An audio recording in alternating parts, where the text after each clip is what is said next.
County.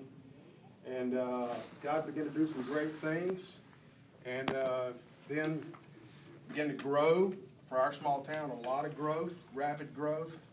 And somewhere along the way, I made it about butts and seats and not making disciples. And then God called Jeff from South Asia. We sat at McDonald's for a planned 45-minute meeting, turned into 3.5 hours. I called, canceled all my meetings, and just began to make a switch. And we began to make a switch in this direction. And after I slid his tires and got mad at him, got over that, and God began to do some great things. Saw our attendance drop in half, but we saw more baptisms, more salvations, more disciples being made.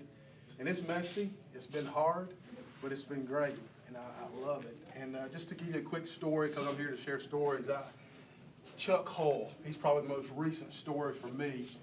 Chuck, from Shelby, North Carolina, right up the road, little small town. And Chuck grew up, told me, he said, man, I never heard about Jesus. Grew up in the Bible Belt. Said, never heard about Jesus. My baseball coach invited me to come to church one time. That's all he remembers. But Chuck became, as he grew up, became a crack dealer, crack addict, ran a prostitute ring out of his basement. About 1.5 years, 2 years ago, got saved. God began to work in his life, came to our church because of still some attractional pieces, and we began to say, hey, we want to train you to make disciples. And so Chuck, we sat down, trained him. He's continuing going through the training. He learns a lesson, and he goes and he applies it. Where he used to sell crack and have prostitutes in his basement, now he has a church. And we call them C4 churches. There's a reason behind that. And before the last session earlier, he called me. I was sitting in there praying for him. Got emotional talking to Steve because he called me. And just excited about what God's doing. Excited because he's inviting all of his past crack addict friends to his basement where they used to come and smoke crack and have sex. He said God put where he used to go to a crack house and they'd smoke crack and have sex. He said, God put on my heart to go by his house. He said, I don't know why. Went by there, started driving up, and I saw him cutting his grass, and I saw he had a car. He said, so I knew something was different. Crack users don't have cars and cut their grass. He said, so I knew something was up. And he said, but we spoke a moment. I spoke to him about Jesus. He said, I share my story with everybody. Matter of fact, he asked me, we preached a message on the Great Commission.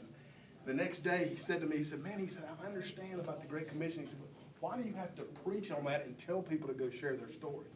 He said, because when I accepted Christ in my life, he said, I just knew that's what I was supposed to go and do. And that's refreshing for me. And so he invited his former crack house guy to come. The first night they started their C4 church, C4 group, reproducing discipleship group. Man, he came and knocked at the door. And this guy was at the door, and he was excited. His former crack house guy was there. We were going through the training with him, and we do 7 stories of hope for seekers, 7 commands of Christ for seeders, and for feeders, 7 stories of the church. And so he sort of is going to be reaching seekers. And so he said, where do I start? Which lesson do we start with? And I said, well, man, you can start with any one of these 7 stories of hope. I said, the first one's the prostitute. He said, that's it.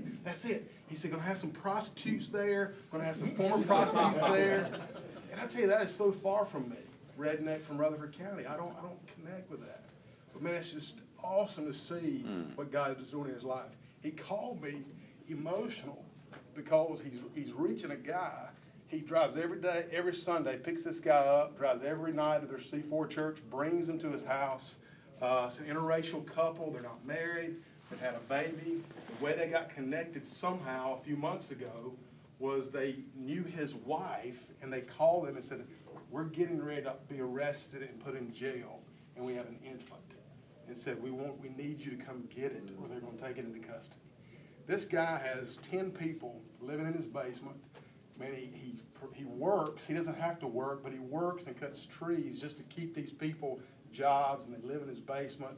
And he's launched this church in his basement, and just some great things going on. And I'm gonna tell you, it gets me up in the morning to just be around these chucks. And the maintenance of the machine of that, man, drains me. But I tell you, that energizes me. And so that's my story. That's great.